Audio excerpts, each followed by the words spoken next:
मीरपुर माथेलो में ज़रई company HMC तरफ़ां Chandia farm Mirpur Mathelo ते पैदावारी सेमिनार मुनक़िद कयो वियो।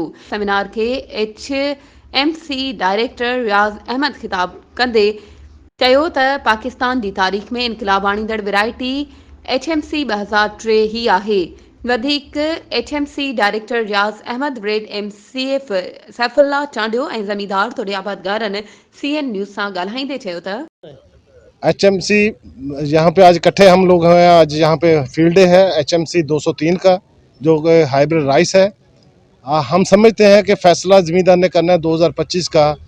इस साल ज़मींदार देखेगा और फैसला करेगा कि आने वाले साल में कौन सी वैरायटी काश्त करनी है।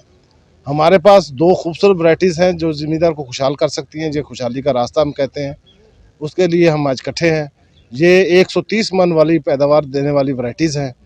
HMC कंपनी जा तमामु प्रोडक्ट तमामु सुठा आहिनि ऐं बिज 202 203 तमामु सुठो आहे। उन जो जवाबु तमामु सुठो थियो आहे।